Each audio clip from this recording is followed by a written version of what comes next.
Hoje em dia, muitos irmãos não sabem o significado da palavra pecado. Pecado quer dizer errar o alvo, nós saindo do centro da vontade de Deus. Para alguns, pecado é somente adulterar, que é um pecado sim e muito grave. Tem algum segmento cristão que fala que todos serão salvos, né? Cremos, já estaremos salvos. E temos que tomar muito cuidado com isso, muito cuidado, porque a crença não é algo raso, isso é profundo. O pecado, ele endurece o nosso coração. Então, se nós hoje andamos de uma maneira justa diante de Deus, pela fé, alcançando a justiça da fé, que vem pela fé, sendo justificado por Cristo, e amanhã nós se entregarmos ao pecado, o pecado endurece o nosso coração. E essa crença já não vai ser existencial dentro de nós. Ela vai se minar. Nós vamos ser atingidos. E o Senhor Jesus é claro quando faz a parábola das virgens loucas e das virgens prudentes. Quem tinha azeite entrou, quem não tinha ficou de fora.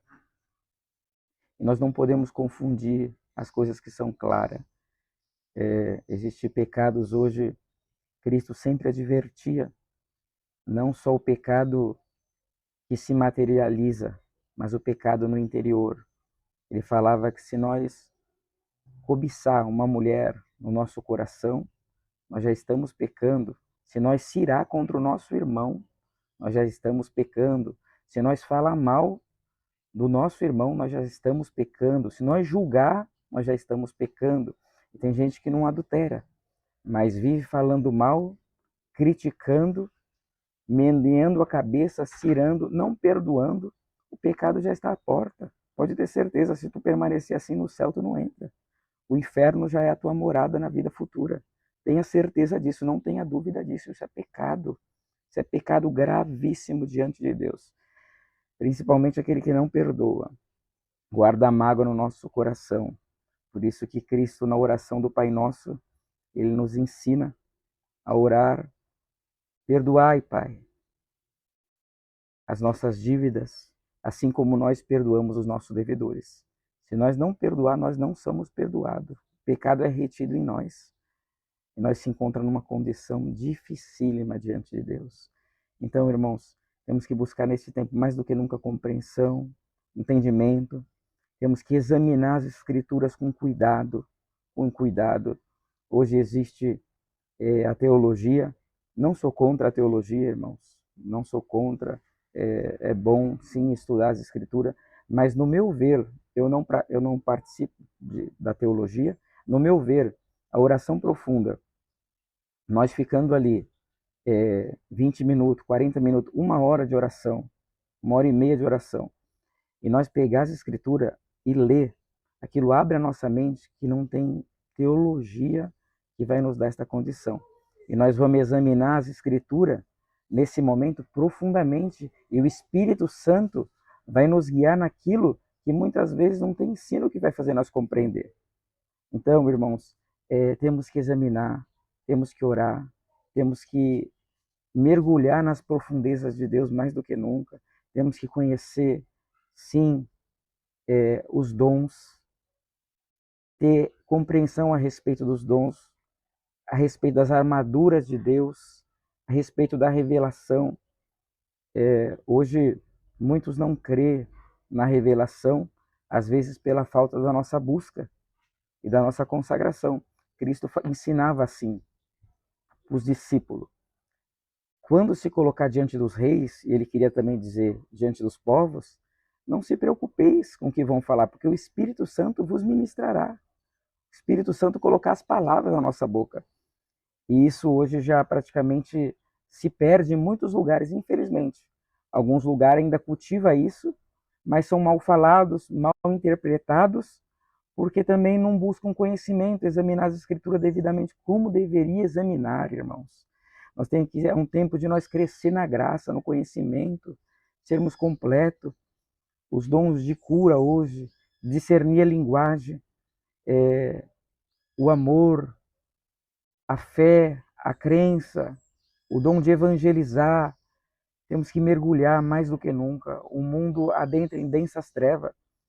Tem espíritos, irmãos, que hoje, o dom de discernimento de espíritos, tem espírito hoje, o mundo de hoje não é um mundo igual o do passado. Vou falar sobre isso resumidamente. Deus me dê a graça, um dia eu vou fazer um vídeo sobre isso, se Deus me der essa condição. É um assunto bem delicado, mas o mundo hoje, pode ter certeza, as trevas hoje que está aqui entre nós, os espíritos, eles não têm acesso para sair andando livremente. Por isso, quando abre uma porta num coração, numa casa, numa família, ele não sai de lá, ele fica lá. E às vezes até gerações, mesmo as pessoas que creem em Cristo e obedecem, não é liberto. Ah, mas eu batizei, fui batizado com a promessa, e por que esse espírito ainda me persegue? Porque não alcançou um grau na fé para alcançar o poder do sangue de Cristo, trazendo libertação por inteiro na sua vida. E ali tem enfermidade, tem fraquezas, tem vícios. Então, irmãos, hoje o mundo não é igual ao antigo. Hoje abre portas malignas e espíritos terríveis estão se manifestando na Terra que não se manifestava no passado.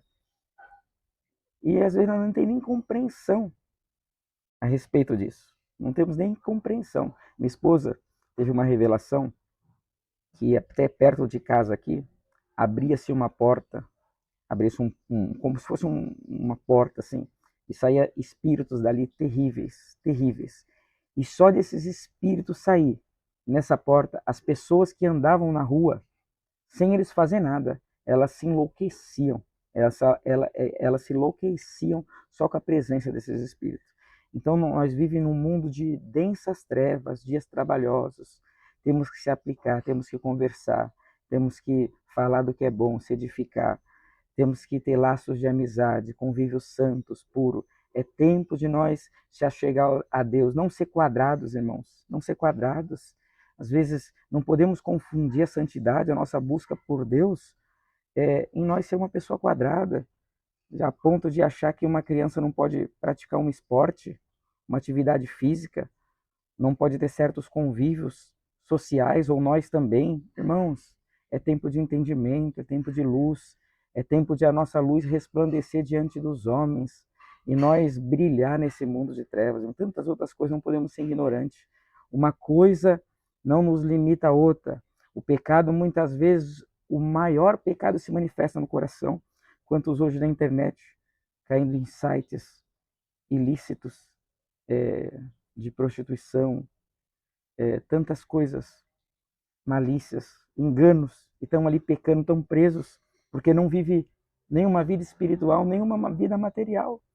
E aí, cheio de frustração no coração, busca a primeira consolação que encontra no caminho, que está mais perto da mão, é o celular, e fica preso no pecado, e se ficar ali vai gerar morte, e não vai participar da vida eterna.